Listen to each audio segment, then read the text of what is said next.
An election that maybe doesn't get top billing all the time, the U.S. presidential election of 1904. That's right. And it's fascinating because looking at these sources, it really feels like a pivotal moment. Our mission, really, is to unpack why it was so significant. Right. Who are the main players? What was at stake? Exactly. And how it sort of locked in a new way of thinking about the presidency, really setting the stage for the whole 20th century. And the absolute central figure here, no question, is Theodore Roosevelt, TR. Oh, yeah. By 1904, he's already this phenomenon. Larger than life. Remember, he wasn't elected president initially. No, he stepped in after McKinley was assassinated in 1901, so just 3 years in the job. But wow, what a 3 years. The material really highlights his impact. He's this progressive Republican, which was kind of new then. Championing things like conservation, busting trusts. Absolutely. Taking on big corporations, pushing for environmental protection, and just embodying this really energetic, optimistic American spirit, ready for the world stage. He definitely had charisma, but he came into the presidency under, tragic and unusual circumstances. Right. So the big question hanging over 1904, according to these sources, was, could TR win it on his own? Was he just the accidental president, or did people genuinely want him? This election was basically the ultimate test for him. It really was. And to get that, you have to look at who he was running against. The Democrats. Okay, so what was their situation? The material mentions they were kind of struggling. Yeah, they'd been out of power since 1897. Yeah. The party was a bit fractured, William Jennings Bryan's whole populist movement, the free silver thing, that was kind of fading. So they needed a different strategy, someone calmer. Precisely. They needed a moderate, someone who could appeal to a broader slice of the country, maybe win back some conservatives who weren't thrilled with TR's progressivism. And their answer was Alton B. Parker. Alton B. Parker, Chief Judge of the New York State Court of Appeals. And the contrast with Roosevelt couldn't be starker, really. How so? Well, TR was all energy, right? The Rough Rider, the trustbuster. Parker, based on these accounts, was quiet, reserved.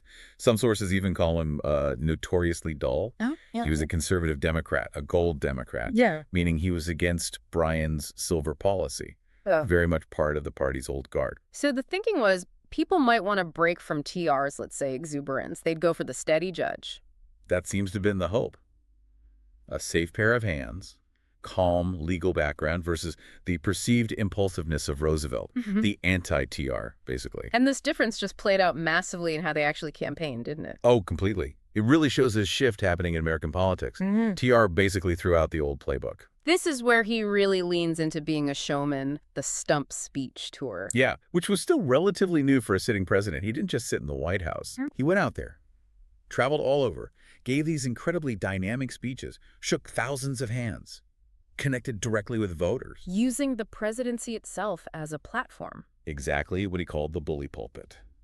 He used the visibility, the power of the office to sell his agenda directly to the people. And that agenda was pretty clear from the sources, right? His record. Absolutely. He ran on what he'd done, the trust busting, the square deal, his promise of fairness, and his strong foreign policy stance, expanding the Navy, the Panama Canal stuff. He was basically saying, this is what I stand for, this is what I've delivered. Meanwhile, Parker, he did the opposite. The traditional thing. The very traditional front-porch campaign. He mostly stayed put at his home in Esopus, New York. Just stayed home. Pretty much. He issued statements, met with delegations who came to him, very formal. Was that a strategy? To seem dignified, judicial? It likely was. To emphasize his temperament, avoid looking like he was, grubbing for votes, which some thought unseemly for a judge. The next to TR zipping around the country. Right.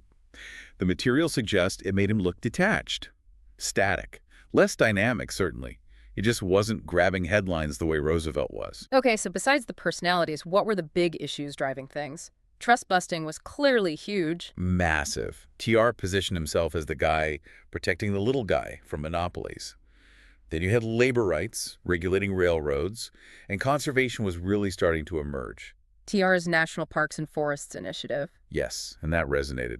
Plus, foreign policy was definitely on people's minds. The expanding Navy, America's role in the world, especially in Latin America with Panama, TR projected strength. So how did Parker even try to fight back against all that energy and, popular policy? His main line of attack, according to the sources, was to paint Roosevelt as reckless, impulsive, dangerous even, a threat to stability. To Deadland.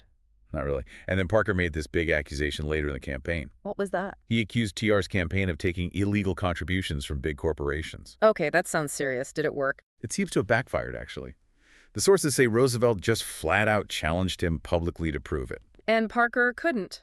Apparently not effectively enough. It kind of fizzled. Parker's whole campaign just struggled to get traction against TR's momentum and, frankly, his popularity. It was an uphill battle. So November 8th, 1904, Election Day arrives. People generally expected Roosevelt to win. Yes, I think the win itself wasn't a huge surprise, but the scale of it, that caught a lot of people off guard. How big are we talking? Let's look at the numbers from the material. It was a genuine landslide. Roosevelt got over 336 electoral votes. Parker only managed 140.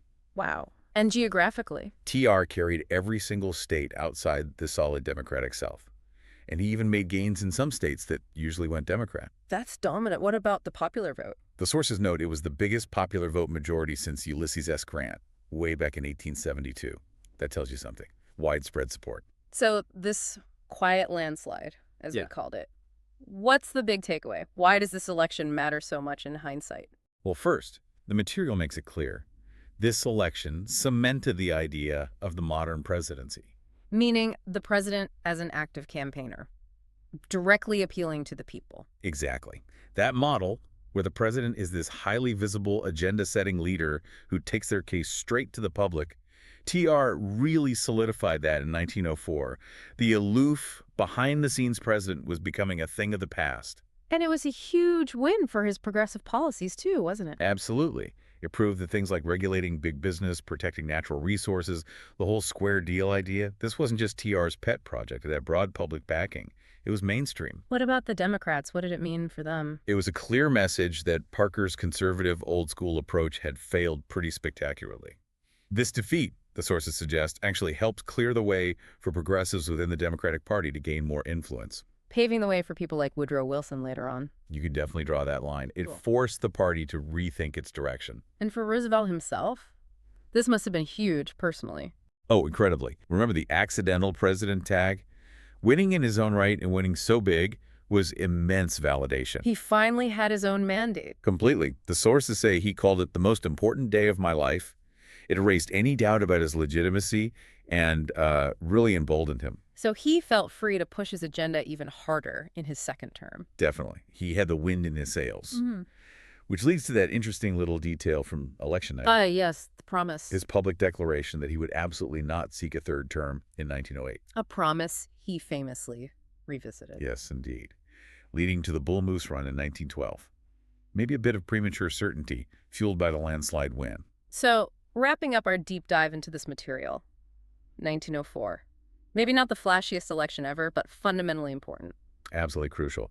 It confirmed that people wanted this new style of active, engaged presidency, one that championed the average citizen, wasn't afraid to regulate powerful interests, and asserted America's place in the world. It really did reshape the presidency and set the tone for the whole progressive era, didn't it? Change the role of government. It truly did. So here's something to think about based on everything we've discussed from these sources. When you look at presidents today, the constant campaigning, the direct appeals, the visibility, how much of that expectation, that entire template, really traces back to what Theodore Roosevelt cemented with that quiet landslide way back in 1904. It's hard not to see the connection, a fascinating moment.